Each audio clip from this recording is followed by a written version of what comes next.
안녕하십니까. 김종구 소장입니다. 오늘은 16가지 유형 중에서 두 번째 시간 ESFJ 유형에 대해서 같이 알아보도록 하겠습니다. ESFJ 유형은 전체 유형 분포도에서 보면 약 6% 정도 해당하는 분포를 가지고 있습니다.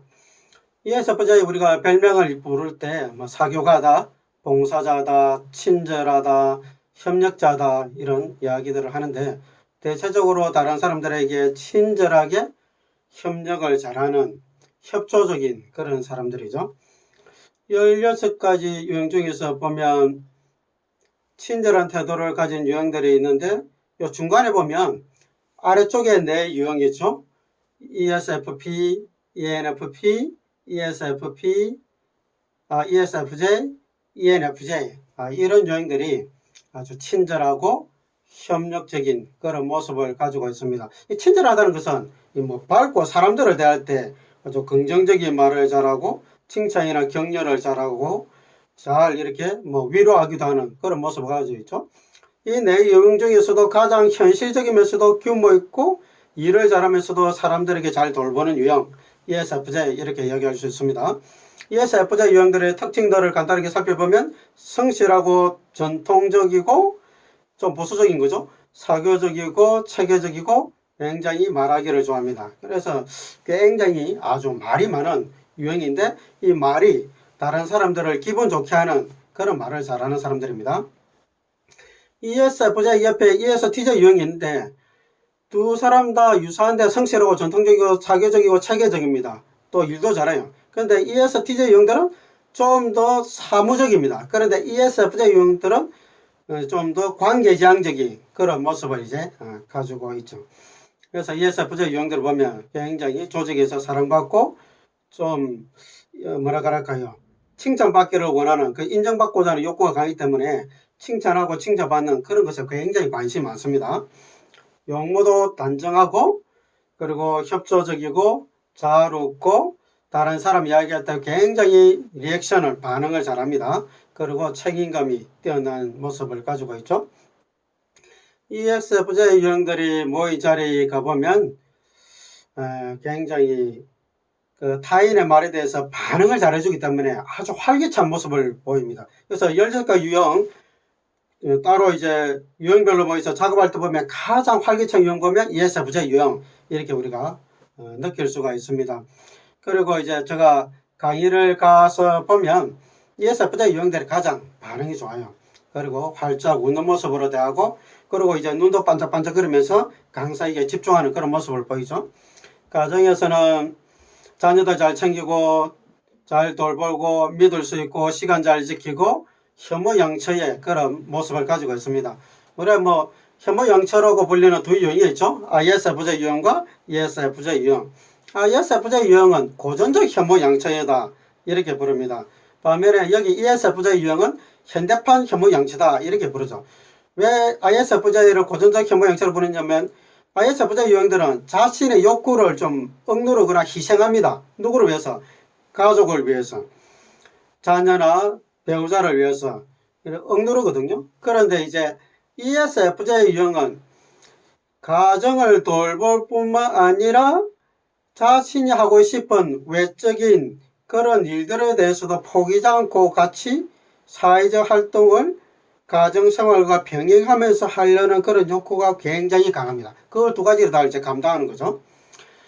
ESFJ 유형들이 개선해야 될 것들이 있는데 첫 번째, 과도한 친절이 타인을 피곤하게 할 수 있습니다. ESFJ 유형들은 너무 친절해서 타인들을 이제 힘들게 할 수 있는 거죠. 특히 이제 반대 유형들이죠. INTP 유형 같은 사람들은 굉장히 독립적이기 때문에 그렇게 이제 협조적으로 이렇게 들어올 때 굉장히 친범으로 느끼는 거죠. 그런데 ESFJ는 저 사람이 미안해서 체면 차린다고 저렇게 아마 거부할 거야 이렇게 하면서 내가 해줄게, 내가 챙겨줄게, 내가 같이 가줄게, 내가 알아봐 줄게, 우리 같이 하자, 우리 좋잖아 이렇게 하면서 계속 하자고 이렇게 침범하는 거죠. 그러면 INTP 유형 같은 경우는 오지랖 펼치는 사람들이 엄청 싫어하거든요. 그런 것들이 이제 서로 이해가 안 될 수도 있습니다. ESFJ 유형들이 특히 자녀 양육할 때도 마찬가지죠. 자녀들을 좀 더 독립적으로 키우는 부분에 있어서 어려울 수 있습니다. 왜냐하면 내가 챙겨주고 내가 알아봐주고 내가 자녀들에게 삶에 많이 개입하는, 뭐 옛날 같으면 치맛바람 날린다 이렇게 이제 이해할 수도 있겠죠. 그래서 뭐 자녀들을 키울 때 좀 더 독립적으로 키우는데 신경을 써야 됩니다. 그리고 이제 차분함, 객관성을 확보하는데 좀 더 신경을 써야 됩니다. ESFJ 같이 E와 F 코드가 들어간 외향 감정형들, 이 사람들은 감정이 좋을 때는 괜찮지만 마음이 이제 상처를 받거나 감정이 상할 때 자신이 하고 싶은 말을 논리적으로 맡아오고 업돼서 막 혼재돼서 이렇게 이야기하기가 쉽죠. 그러다 보면 정말 자기가 하지 말아야 될 말도 하게 되고, 그러다 보니까 차분함을 잃게 되고 감정이 폭발하기도 하고 객관성을 잃어버리는 그런 일들이 일어날 수 있습니다. ESFJ 유형을 우리가 해석할 수 있는 세 가지 방법인데, 첫 번째는 각 지표 하나하나를 가지고 해석하는 겁니다. 외양, 이들은 이제 에너지가 바깥으로 흐르는 사람이죠. 바깥으로 흐르니까 관심이 초점이 바깥의 사건이나 사람에 있습니다. 그래서 말이나 행동을 통해서 자신의 에너지를 먼저 드러내는 거죠. 그런데 이제 그 관심이 F 코드가 있으니까 사람들에게 많이 가겠죠. 그래서 사람들의 관계에 말을 하거나 사람들과의 관계하기 위해서 활동하거나 그리고 이제 뭐 칭찬하거나 격려하거나 이렇게 하겠죠. 두 번째 코드는 정보 수집인데요. 감각적으로 정보 수집합니다. 오감이에서 시각, 청각, 후각, 미각, 촉각. 이게 오감은 현재 시점이죠. 지금 내가 보고 지금 내가 듣고 지금 내가 맛보고 지금 내가 듣고 느끼는 그런 정보입니다. 그러니까 구체적이고 검증된 정보를 신뢰하는 거죠. 그런데 이 구체적이고 현실적인 이 정보가 그 다음에 관계에 관심이 많이 가기 때문에 의사결정을 관계에 정주로 하니까 사람에 대한 구체적인 정보를 잘 받아들이는 사람인 거죠. 그리고 이제 의사결정을 할 때도 타인을 배려해서 의사결정하기 때문에 앞에 또 외양이 붙어 있으니까 다른 사람을 배려하면서 말을 하거나 행동하는 그런 쪽으로 나가겠죠. 이걸 우리가 이제 친절이라고 표현하죠. 그래서 EF, ESF 이렇게 들어간 유형들이 보면 친절이 몸에 배어 있습니다. 그래서 사람들을 아주 상냥하게 대하는 사람들이죠. 마지막 코드가 이제 J인데요. 판단 행동을 의사결정을 내리기를 좋아하는 사람입니다. 빨리 결정해서 그 다음에 뭔가 실행해서 결과물을 내려고 하는 그런 특성을 가지고 있죠. 그러다 보니까 제일 앞에 있는 이 외양의 영향을 받습니다. 의사결정을 하기 위해서 즉각적으로 행동하는 거죠. 외양이니까. 의사결정을 하기 위해서 빨리빨리 다른 사람과 의사소통을 하는 겁니다. 그러니까 마감을 빨리 하기 위해서 빨리 행동하고 빨리 말을 하는 사람인 거죠. 그래서 생각해서 말을 하는 것이 아니라 빨리빨리 해서 의사결정해서 결과물을 빨리빨리 내려고 하는 그런 모습을 가진 게 EJ 코드의 이제 특징이죠. 그래서 EJ 코드를 가진 사람들이 보면 스케줄이 굉장히 빡빡합니다. ESTJ도 그렇고 ESFJ도 그렇고 ENFJ도 그렇고 ENTJ도 그렇습니다. 우리가 네 가지 코드를 해석할 때 또 하나 고려할 게 뭐냐면 각 코드가 가지고 있는 점수가 어떤가를 좀 봐야 됩니다. 뭐 E 점수, S, F, J 이 점수들이 어느 쪽 점수가 가장 높은지를 좀 봐야 되는데 SJ 코드는 좀 연결해서 보는 게 좋죠. 왜냐하면 두 지표는 아주 높은 정적 상관을 가지고 있거든요. 점 5에 유의미한 상관을 가지고 있습니다. 비슷한 어떤 모습을 가지고 있는 거죠. S는 구체적으로 정보를 받아들이는 사람들이니까 구체적인 정보를 받아들이는 가지고 제 구체적인 계획을 세우는 사람이죠. MP 같은 경우는 개방된 정보를 받아들이는 사람인데 그 개방된 정보를 가지고 비개방된 생활 태도를 가지고 있는 거죠. 그래서 MP가 상관이 있고 SJ가 상관이 있습니다. 그래서 F코드가 점수가 높은지 아니면 SJ가 점수가 높은지를 보면 ESFJ 유형이라도 좀 이제 그 특징이 이제 다르게 볼 수 있는 거죠. SJ 점수가 높은 사람은 책임감에 더 욕구가 많은 사람입니다. 반면에 중간에 있는 F코드 점수가 높은 사람이라면 이 사람은 이의 관계에서 EF 코드를 이렇게 연결이 돼서 다른 사람에게 관계지향적으로 조화로움을 추구하는데 더 중요한 욕구가 가지고 있는 사람이다. 이렇게 이제 볼 수가 있는 거죠. 만약 ESFJ인데 F 코드가 점수 낮으면 ESTJ하고 비슷한 그런 모습을 이제 보이는 거죠. 두 번째는 이제 주기능과 열등기능을 가지고 해석하는 건데요. ESFJ 주기능이 감정을 이제 바깥으로 쓰는 사람인 거죠. 감정을 바깥으로 사용하는 사람들은 주위 사람들의 실질적 요구나 필요를 잘 돌보는 사람들입니다. 그러니까 한마디로 표현하면 굉장히 친절을 잘 베푸는 사람이다. 이렇게 이야기하는 거죠. 사람들의 필요를 민감하게 살펴서 빨리빨리 친절을 베풀어서 도와주는 사람인 거죠. 부기능은 감각을 안으로 쓰는 사람이다. 그리고 3차 기능은 직관을 바깥으로, 그리고 열등 기능은 또 안으로 쓴다. 이렇게 지그재 방향으로 이렇게 에너지를 쓴다. 이렇게 이야기를 하는데요. 저는 이 이론을 별로 좋아하지 않습니다. 이거는 진짜 이론에 불과한 거죠. 설명은 그럴싸한데 실제로 이제 제가 보기에는 그렇지 않는 거죠. 왜냐하면 외향들은 주기능뿐만 아니라 부기능, 3차 기능 다 바깥으로 쓰는 모습이 훨씬 많은 사람입니다.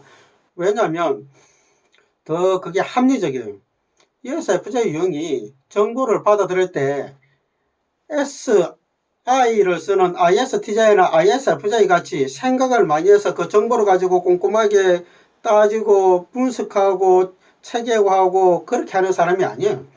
정보를 받아들일 때 역시 S코드도 바깥으로 쓰는 거죠. 그래서 ESFJ 유형들 잘 보면 관계를 통해서 사람들을 만나서 또 말을 통해서 정보 받아들이는 걸 좋아하는 사람입니다. 얼마나 활동적인 사람인데요. 정보 자체를 활동을 통해서 받아들인단 말이에요. 에너지를 바깥으로 쓰는 사람이죠. 그래서 ESFJ 유형을 우리가 정보의 메카다 이렇게 얘기합니다. 이게 이제 역기능으로 이제 흘러버리면 이 말이 많기 때문에 이게 소문을 내는 이 소문의 중심이 될 수도 있거든요. 그래서 ESFJ 유형이 부기능도 에너지를 바깥으로 쓰기 때문에 주기능 바깥으로 쓰고 부기능은 안으로 쓰는 그런, 그래서 뭐 균형을 이룬다 말이야 그럴싸하지. 그런데 말은 그럴싸하지만 전혀 사실이 아닌 그런 이유입니다. 그 다음에 열등 기능은 가장 취약한 심리적 기능이죠. 주기능이 F를 바깥으로 쓰기 때문에 F의 반대에 있는 T죠. T를 안으로 쓰는 게 잘 안 된다 이 뜻인 거죠. 열등하다 이 뜻입니다.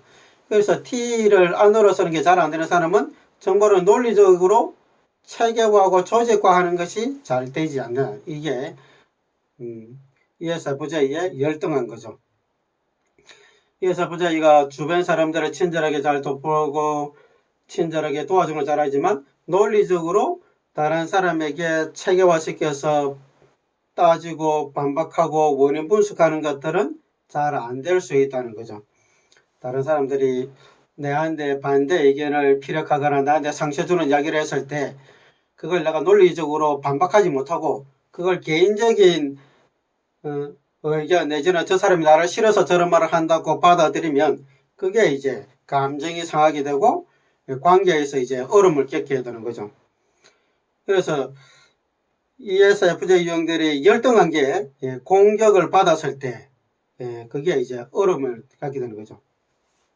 그렇게 되면 이게 잘 안 되니까 내가 가지고 있는 그 친절함을 발휘해서 누군가의 갈등이 있을 때 그 주변에 있는 사람들을 나의 편으로 만들어 버리고 싶은 그런 욕구가 생기는 거죠. 그러면 이제 편가르기를 만드는 일들이 이제 생길 수가 있는 겁니다. 자, 그리고 이제 이 주기능을 긍정적으로 쓰면 다른 사람들을 친절하게 잘 돌보는 데 쓸 수 있지만 주기능을 역기능적으로 사용하면 상당히 또 주변 사람들을 어렵게 만들 수 있습니다. 그럼 왜 주기능을 긍정적으로 쓰지 못하고 역기능적으로 쓰냐? 그게 열등 기능을 개발하지 않고 열등 기능을 인지하지 않냐면 열등 기능이 주 기능을 좀 잡아서 균형을 잡도록 만들어 줘야 되는데, 열등 기능이 역할을 못하면, 기능을 발휘하지 못하면 주 기능이 너무 과하게 나가버리는 거죠. 과유불급입니다. 과하면 결과에 이르지 못하는 거죠. 이게 자연의 현상이 다 그렇죠. 비가 좋은 거지만 비가 너무 과하면 홍수가 나서 피해를 일으키죠. 우리 신체도 마찬가지죠. 우리 면역 기능이 너무 과하게 발휘하면 정상세포를 죽여서 면역력을 떨어뜨리잖아요. 과유불급은 항상 관계에서도 문제를 일으킵니다. 그래서 ESFJ가 T, 사고를 쓰는 것을 인지하지 못하고 감정을 과하게 써버리면 극단적 선선설에 빠져서 경계를 넘어서 타인을 침범하게 되는 겁니다. 그래서 균형이 있는 삶 살려면 열등 기능을 잘 인지해서 진짜 저 사람에게 나의 친절이 도움이 될까? 나는 왜 저 사람을 도와주려고 하는가? 저 사람을 도와주지 않으면 안 될까? 이런 의문을 가지고 분석을 해봐야 되는 겁니다. 세 번째 해석은 태도 지표를 가지고 이제 해석하는 겁니다. 첫 번째 코드 E와 마지막 코드 J. 이게 이제 행동 지표인 거죠.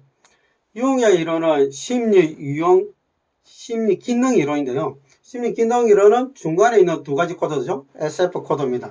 그런데 이제 첫 번째 코드와 마지막 코드는 행동으로 많이 드러나는 태도 지표고, 중간에 있는 것은 우리 마음의 상태를 표현하는 심리적 기능, 그래서 인식 기능, 판단 기능 이렇게 얘기했습니다. JP 코드는 마이어스 모뉴가 추가한 거죠. ESF까지는 융의 이론입니다. 자, 저희가 아까 앞에서 잠깐 말씀드렸듯이 외양 에너지를 가지고 J 코드가 만나니까 속도가 빠른 의사결정을 해서 빨리빨리 일을 해나가서 결과물을 만들기 위해서 체계화시키는 그런 일을 하는 거죠. 그래서 실행력이 빠른 사람, 아주 적극적인 사람, 추진력이 좋은 사람, 결과물을 빨리빨리 내는 사람. 그래서 조직 생활에서는 상사로부터 굉장히 칭찬받기 좋은 그런 용이고, 그리고 가정 살림을 살 때도 빨리빨리 집안일을 처리해 버리겠죠. 근데 이제 한 가지 의사결정할 때 너무 빨리빨리 의사결정하기 때문에 속단하는 경우들이 많은 거죠.